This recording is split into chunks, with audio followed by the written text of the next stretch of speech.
ఉచితంగా దొరకడం లేదని భవన నిర్మాణ కార్మికులు నిరసన తెలిపితే ఆ గతంలో పోలిస్తే రేటు డబల్ అయ్యింది అని చెప్పి వాళ్ళంతా కూడా నిరసన తెలుపుతా ఉంటే దానికి గోవర్ధన్ అన్న సంఘీభావం తెలిపాడు అని చెప్పి ఆ తెలిపిన దానికి మరో కేసు. ప్రజాస్వామ్యం ఎలా ఉందో చూడమని చెప్పి నేను అడుగుతా ఉన్నా. మీ ద్వారా రాష్ట్ర ప్రజలందరికీ కూడా విజ్ఞప్తి చేస్తా ఉన్నా. ప్రజాస్వామ్యం ఎంత దారుణంగా ఉంది అని చెప్పడానికి జరుగుతూ ఉన్న ఈ ఘటనలు ఎలా అద్దం పడతా ఉన్నాయో గమనించమని అడుగుతా ఉన్నా. మరో కేసు వెంకటాచలం మాజీ జెడ్పీటీసీ శేషయ్యన్న మీద అక్రమంగా కేసు పెట్టి జైలుకు పంపితే దీన్ని నిరసిస్తూ గోవర్ధన్ అన్న మాట్లాడితే పోలీసులకు వ్యతిరేకంగా మాట్లాడారు అని చెప్పి దాని మీద కేసు పెట్టారు. నేను అడుగుతా ఉన్నా, నువ్వు ఏకంగా ఒక జెడ్పీటీసీని తీసుకొని పోయి అక్రమ కేసు నువ్వు పెడితే నువ్వు అక్రమ కేసు పెట్టినావు అని చెప్పి ఆధారాలతో మాట్లాడిన ఆ వ్యక్తి మీద పోలీసులకు వ్యతిరేకంగా మాట్లాడారని చెప్పి కేసులు పెట్టడం ఎంతటి దారుణమో ఆలోచన చేయమని చెప్పి నేను కోరుతా ఉన్నా. కావలి నియోజకవర్గం ఇంకొక కేసు. కావలి నియోజకవర్గంలో కొల్లదిన్నెలో మా పార్టీ కార్యకర్తలపై తెలుగుదేశం పార్టీ వాళ్ళు దాడులు చేస్తే బాధితులను పరామర్శించి పోలీసులు పక్షపాత వైఖరిని తాను ఎండగడితే దాని మీద కూడా మళ్ళీ కేసు పెట్టారు.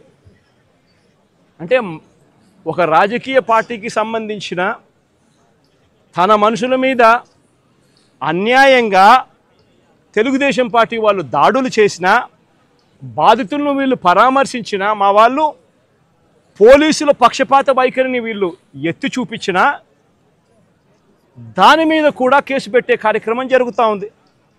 ఇంకా ఆశ్చర్యకరమైన విషయం, ఇది నిజంగా నవ్వాలనో ఏడవాలనో కూడా అర్థం కాని దారుణమైన కేసు.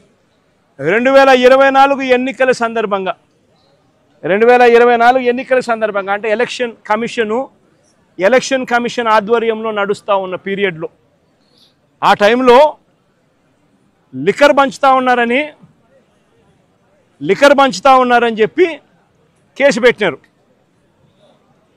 లిక్కర్ పంచుతా ఉన్నారని కేసు పెడితే తర్వాత మళ్ళీ చంద్రబాబు నాయుడు గారి ప్రభుత్వం వచ్చిన తర్వాత దాని మీద దర్యాప్తు కూడా పూర్తి చేసి ఛార్జ్ షీట్ కూడా వేసినారు కదా, అయిపోయింది కదా.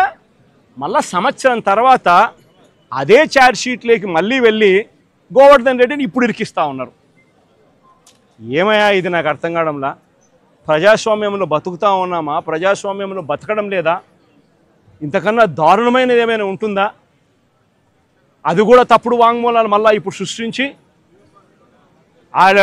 ఆ గ్రామంలో ఏదో లిక్కర్ పంచుతా ఉంటే ఎవడో ఎందుకు పంచుతున్నారని అడిగినాడంట. ఈయన ఎందుకు పంచుతావా అని మీరు అడుగుతారా అని కొట్టమని చెప్పి ఈయన చెప్పినాడంట అని ఇప్పుడు కేసు పెడతారు. ఎంతటి దారుణంగా జరుగుతూ ఉందో ఒకసారి చూడమని అడుగుతా ఉన్నా. మరో కేసు, అక్రమంగా క్వాడ్స్ తవ్వకాలు చేశారని కాకాని గోవర్ధన్ రెడ్డిపై పోలీసులు మరో కేసు పెట్టారు. నిజంగా ఒక మంత్రిగా ఉన్న వ్యక్తి ఒక మైన్లో క్వాడ్స్ తవ్వకాలు చేశారు అని చెప్పి కేసు పెట్టడం అంటే ఎంత దారుణమైన ఆలోచన చేయమని అడుగుతా ఉన్నా. ఈ కేసులో పసలేదు అని చెప్పి కోర్టు నిర్ధారించి A1, A2, A3లకు యాంటిసిపేటరీ బెయిల్ కూడా ఇచ్చింది. గోవర్ధన్ అన్న A4, మరి A1, A2, A3కి యాంటిసిపేటరీ బెయిల్ ఇచ్చినప్పుడు A4 వచ్చేసరికి మాత్రం ఏకంగా జైల్లో పెట్టినారు. ఆశ్చర్యం కలిగించే విషయం ఏంటంటే ఈ కేసులో ఎంత కుట్రపూరితంగా ఈ కేసు పెట్టారంటే ఈ కేసులో ఇదే చంద్రబాబు నాయుడు గారు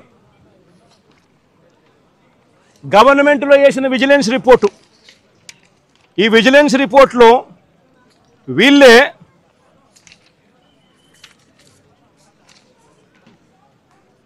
the village revenue officer Sri Siddham Pullaya also confirmed that no quarrying activities had been carried out for the past 4 years.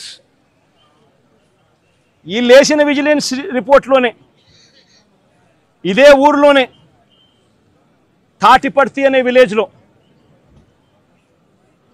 The village revenue officer సిద్ధం పుల్లయ్య అనే వ్యక్తి కన్ఫర్మ్ చేసినాడంట, no quarrying activities had been carried out for the past 4 years అని.